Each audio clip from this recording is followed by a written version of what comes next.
What happened before God created our universe? Crazy stuff, man. This video will melt your brain. Some hard to spot hints in the Bible reveal amazing possibilities before our universe was created. One Old Testament scholar even believes our world existed in another form before the Bible's creation story even begins. This video will uncover it all. The thing is, you won't be able to spot some of these possible pre-creation events in the English Bible, but they're visible in the original language. Get a load of Ariel's Bible commentary on Genesis, written by mermaids. Not really, although theoretically they do have hands. You're gonna wanna know what's in this book. 3 ways to interpret the Bible's creation story, some of which include things that happened before creation. And I'm willing to bet you haven't heard of them before. So let's go back to the beginning and take a look at each possibility. Number 1, here we are at the beginning of the universe according to initial chaos theory, also known as original creation view. For years, Genesis chapter 1 verse 1 has been translated like this.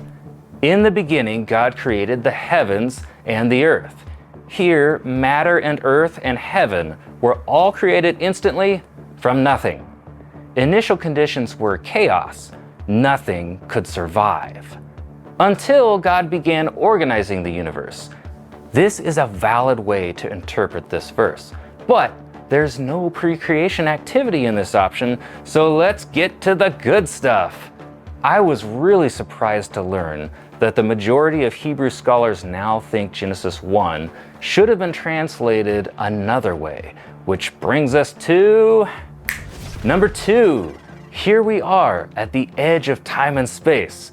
Observe, pre-creation chaos theory. Instead of in the beginning, Ariel's Bible commentary says most scholars think Genesis 1:1 should have been translated like this. When God began to create. Aren't those both saying the same thing? Not exactly. When you and I create art, we're not able to create paintings out of thin air.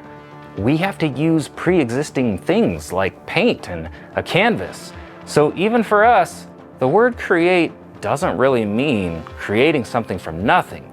It really just means we reorganized or reshaped existing matter. Well, the Bible does teach that God created matter from nothing, but Genesis chapter 1 never actually says that.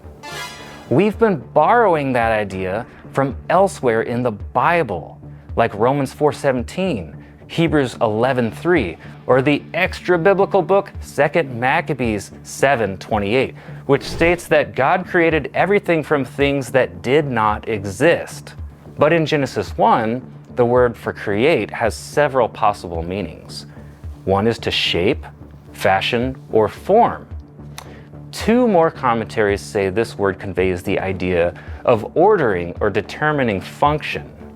In other words, organizing.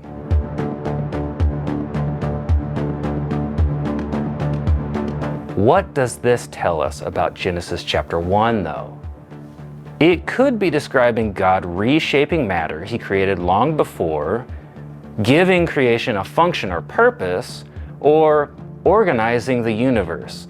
It might not be about the creation of matter itself. According to this theory, we could then paraphrase Genesis 1:1 like this. When God began to reshape matter into our universe. My brain feels like it's folding itself into a paper airplane. Yeah, it's gonna get even more mind-bending. It's still debated, but some scholars even think verse 1 is just a header or topic introduction, so the actual creation story might not actually start until Genesis chapter 1, verse 2. We now see a possible gap in between matter's creation and the birth of our universe. So what happened during that gap? There's no real consensus among scholars, but in my research I came across 3 possibilities. Option A, nothing happened really. Time is of no consequence to God anyways, so maybe matter just sat there a while. The one thing we do know, though, is that in the book of Job, angels were made before Genesis 1 begins. So maybe God wasn't alone. Maybe he was just hanging out with his spiritual family. Option B is wild, though. Some theorize that matter could have been organized into a different universe before ours. Jewish rabbis in the early medieval period wrote about God creating and destroying worlds until he made one he was happy with. Here it says he continuously created worlds and destroyed them until he created the current ones, and said, "This one pleases me, those did not please me." Maybe they got a little bit carried away. After all, this was written long after the Bible, but one Old Testament scholar does think that maybe our world wasn't the world's original form. Not exactly. Option C, Merrill Unger was the longtime Old Testament professor at Dallas Theological Seminary. This is a man with a reputation as a scholar who gives us a third view on what happened in between matter's creation and Genesis 1. Unger says the Hebrew phrase "in the beginning" describes only a relative beginning, not a true beginning of everything. So he believes it's describing God reshaping the cosmos for man, though, get this, the cosmos was originally designed for sinless angels. Yeah, Earth was a sort of paradise. Genesis 1 then describes God remaking that previous world into this one. The reason some believe God had to reshape the world into this one is quite a bombshell, but there's a logic to it, so let me show you. Ariel's commentary explains its stance. Satan appears in Genesis as a fallen creature, and obviously his fall came before Genesis 3. Yep, to some, the angels rebelled and fell before creation, causing chaos and darkness to descend upon the earth, which we see in the second verse of Genesis 1. Okay, I'm gonna be honest. That was not obvious to me. We're gonna have to vet this theory. What are scholars seeing that made them think that Satan fell before creation? The answer is hidden in Genesis chapter 1, verse 2. I wonder if you'll notice this clue here. The earth was formless and empty, and darkness was over the face of the deep. Okay, the Faith Life Study Bible is going to help us uncover some clues here. And it says that in the Bible, darkness represents calamity or evil. Dude, the power went out. It's a good time to join the Amish community.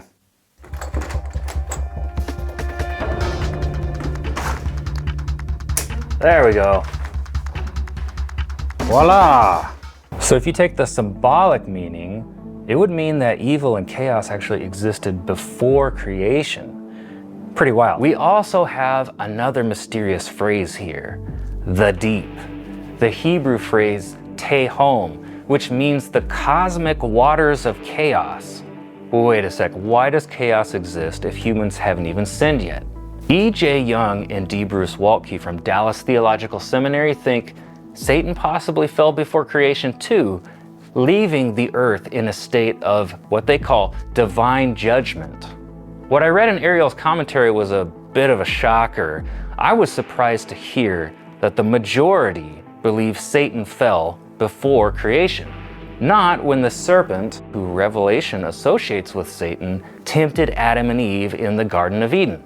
So in this view, the angels had their own fall before humanity ever had theirs.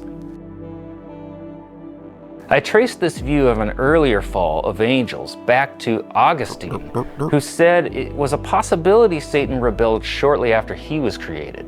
It's kind of new to me. I think it's worth thinking about, but honestly, it's a little bit unclear. Originally, the Jews thought the serpent rebelled because he was mad at God for creating humans. And of course he'd be mad. How do you think some of the angels felt when God's time was suddenly divided between them and humans? And as we learned later, Paul said that these lowly humans would eventually judge the angels in the afterlife. But on the other hand, the Bible never says it was the serpent's first time rebelling. Maybe Satan did fall before creation. Incredible! Theory 2 was a beast with a lot of variations, so let's lay it all out. Pre-creation chaos theory gave us these pre-creation possibilities. God was hanging out with the angels, God was building and destroying other worlds, and the fall of the angels took place before our universe began. Before I reveal creation view number 3, I made a chart comparing all 3 theories so you can easily see the differences. Get a copy when you sign up for the email list in the video description. And now, let us travel to the final alternate reality of creation. What is this? Where's my hyperdrive? Stupid budget. Why isn't this thing working?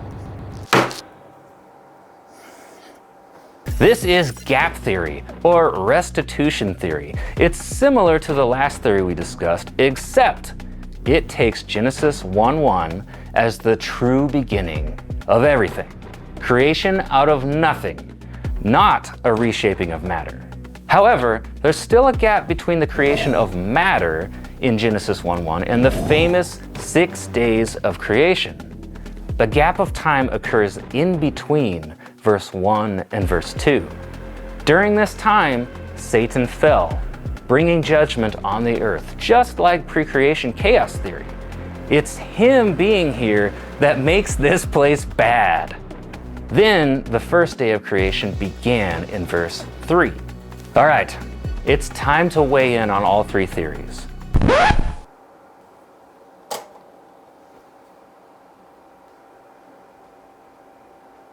This doesn't seem very helpful. I think the spiritual dimension could have existed before this universe. I'm not totally opposed to the prior worlds existing either, but I don't think we have enough info to definitively prove it. Currently, I like a variation of Theory 3, where God created matter from nothing before Genesis 1. There's a gap of time, and then God shaped matter into our world. So let's have some fun and talk this out in the comments, especially if prior worlds existed or Satan fell before creation. But bend your mind further with this. There are some other verses that tell us God wasn't alone before creation. Someone or someones existed before us. Watch this video next to find out who.